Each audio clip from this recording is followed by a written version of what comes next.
Et si demain, chaque euro que vous dépensiez était surveillé? Et si chaque transaction que vous effectuez laissait une trace indélébile, une donnée analysable, un levier de contrôle, une monnaie digitale entièrement contrôlée, tracée et même programmable? Ce n'est pas un scénario de science-fiction, c'est le projet de l'euro numérique. Et avec lui, se profile un risque sans précédent pour nos libertés, le contrôle total. Ce n'est pas juste une évolution technologique, c'est un changement de paradigme qui pourrait redéfinir notre rapport à l'argent, à la vie privée et au pouvoir. L'Union européenne prépare activement une nouvelle forme d'argent, l'euro numérique. Oubliez les pièces coquilles dans votre poche ou les billets dans votre portefeuille. Cette monnaie sera entièrement officielle, émise et garantie par la Banque centrale européenne, mais elle existera exclusivement sous forme digitale. Elle sera stockée non pas dans un coffre-fort, mais dans une application sur votre téléphone, sur une carte dédiée ou pire, directement sur un serveur centralisé géré par les autorités. L'idée est de créer une version numérique de l'argent liquide, mais avec une différence fondamentale. Contrairement à un billet de banque qui passe de main en main anonymement, chaque euro numérique laissera une trace. Il sera dématérialisé, centralisé et par nature traçable. Ce projet, présenté comme une modernisation nécessaire à l'ère du numérique, porte en lui les germes d'une surveillance financière à une échelle jamais vue auparavant. Sur le papier, les promesses sont séduisantes. Les institutions européennes nous parlent de sécurité renforcée contre la fraude, de transactions plus rapides et moins chères et d'une meilleure inclusion financière pour tous les citoyens. Elles évoquent l'innovation, l'efficacité, la souveraineté monétaire face à la montée des crypto-monnaies privées et des systèmes de paiement étrangers. Ces mots, soigneusement choisis, sont rassurants. Ils peignent le portrait d'un avenir pratique et sans friction. Mais que se cache-t-il réellement derrière ce vernis marketing? Derrière la promesse de sécurité, ne se dissimule-t-il pas un outil de contrôle redoutable? Est-ce vraiment de notre liberté qu'il s'agit ou de la mise en place d'une infrastructure capable de surveiller chaque aspect de notre vie économique? La question n'est plus de savoir si la technologie le permet, mais si nous sommes prêts à en accepter les conséquences. Pour comprendre l'ampleur du risque, il suffit de tourner notre regard vers la Chine. Là-bas, le yuan numérique n'est plus un projet. C'est une réalité en cours de déploiement à grande échelle. Il est déjà utilisé par des centaines de millions de citoyens pour leurs achats quotidiens. Mais ce système va bien au-delà d'une simple modernisation des paiements.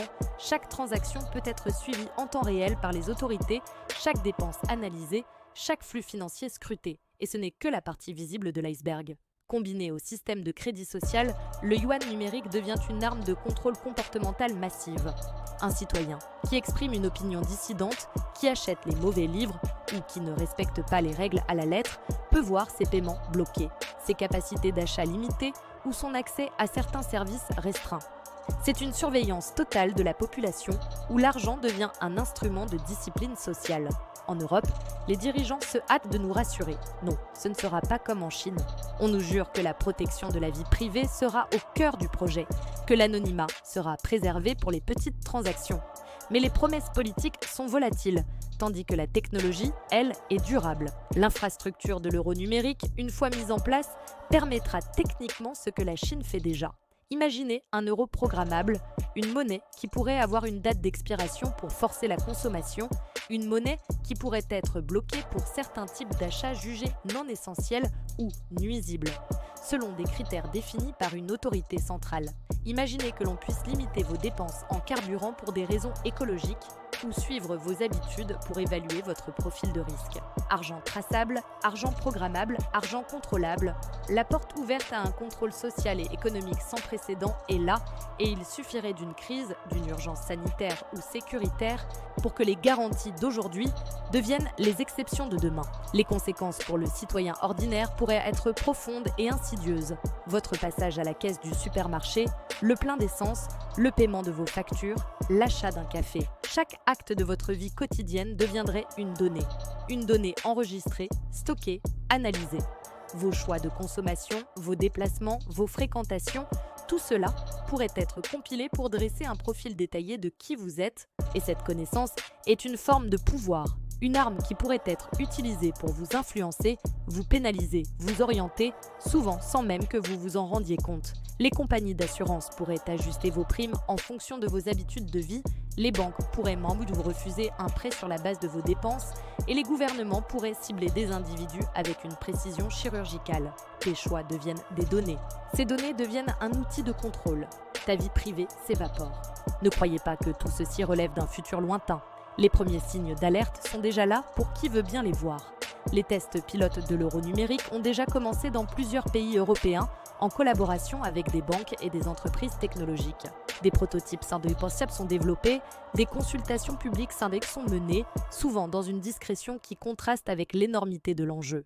La Banque centrale européenne publie régulièrement des rapports sur l'avancement du projet, mais les médias grand public en parlent à peine, ou alors sous un angle purement technique et positif. Pendant ce temps, l'infrastructure du futur se met en place pièce par pièce, loin des regards et du débat démocratique. Les expérimentations sont en cours et chaque étape nous rapproche d'un point de non-retour sans que la population ait réellement eu son mot à dire. Face à cette marche forcée vers la surveillance financière, rester passif n'est pas une option. La première étape, et la plus cruciale, est de se protéger par la connaissance. S'informer, lire au-delà des communiqués officiels, comprendre les mécanismes et les risques. C'est la base de toute résistance. Ensuite, il est essentiel de ne pas mettre tous ses œufs dans le même panier numérique.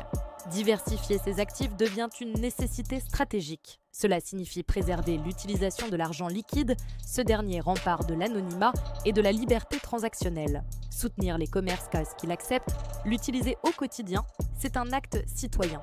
Cela peut aussi vouloir dire s'intéresser à des alternatives décentralisées comme certaines crypto-monnaies ou à des valeurs refuges tangibles comme l'or.